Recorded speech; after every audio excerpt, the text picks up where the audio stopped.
Jagat media sosial dihebohkan dengan beredarnya tangkapan layar percakapan tak pantas yang diduga dilakukan seorang dosen Universitas Islam Negeri atau UIN Wali Songo Semarang kepada seorang mahasiswi. Percakapan tersebut viral setelah tersebar luas di berbagai platform media sosial dan memicu gelombang reaksi dari publik, terutama kalangan mahasiswa dan akademisi. Dalam tangkapan layar yang beredar, akun yang diduga milik dosen itu disebut mengirim pesan bernada personal dan tidak pantas kepada seorang mahasiswi. Isi percakapan memicu kritik karena dianggap melanggar etika akademik dan mencederai relasi profesional antara dosen dan mahasiswa. Kasus ini dengan cepat menjadi perhatian luas karena menyangkut integritas lingkungan pendidikan tinggi yang seharusnya menjadi ruang aman bagi mahasiswa. Pihak UIN Wali Songo akhirnya buka suara terkait viralnya dugaan chat tersebut. Kepala Biro Administrasi Umum, Perencanaan, dan Keuangan UIN Wali Songo, Muhammad Fatur Rohman, membenarkan bahwa kampus telah mengetahui informasi yang beredar di media sosial. Menurut Fatur Rohman, pihak kampus segera melakukan penelusuran internal untuk memastikan kebenaran informasi tersebut.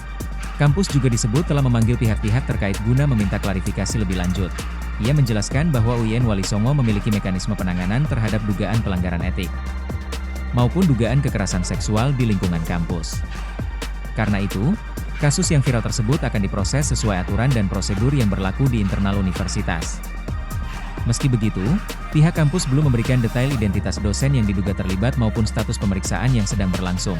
Di media sosial, kasus ini memicu perdebatan panjang mengenai relasi kuasa di lingkungan akademik. Banyak warganet menilai dugaan pesan bernada seksual dari dosen kepada mahasiswa bukan sekadar persoalan pribadi, melainkan masalah serius yang menyangkut keamanan dan kenyamanan ruang pendidikan. Sebagian mahasiswa juga mulai menyuarakan pentingnya perlindungan korban dan keberanian kampus dalam menindak pelanggaran etik yang melibatkan tenaga pengajar.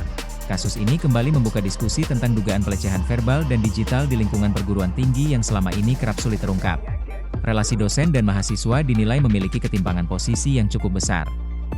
Dalam banyak kasus, mahasiswa sering merasa takut melapor karena khawatir terhadap dampak akademik, tekanan sosial, maupun relasi kuasa yang melekat dalam sistem pendidikan tinggi.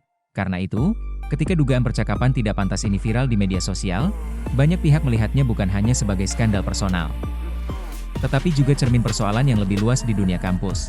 Di sisi lain, muncul pula perdebatan soal etika penyebaran tangkapan layar percakapan pribadi di media sosial.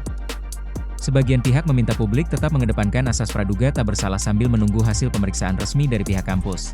Namun banyak pula yang menilai viralnya kasus di media sosial justru menjadi jalan bagi korban untuk memperoleh perhatian dan perlindungan, terutama ketika mekanisme formal dianggap lambat atau tidak berpihak. Fenomena ini memperlihatkan bagaimana media sosial kini menjadi arena baru pengawasan publik terhadap perilaku pejabat, tenaga pendidik, hingga tokoh institusi.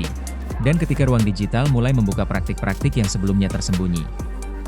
Institusi pendidikan pun dituntut lebih serius membangun sistem perlindungan yang berpihak pada mahasiswa. Kini publik menunggu langkah konkret UIN Wali Songo. Apakah kasus ini akan ditindak secara transparan dan tegas, atau justru berhenti sebagai polemik viral sesaat di media sosial? Sebab di balik percakapan yang beredar, ada pertanyaan yang jauh lebih besar tentang bagaimana kampus menjaga batas etika, relasi kuasa, dan rasa aman bagi para mahasiswanya.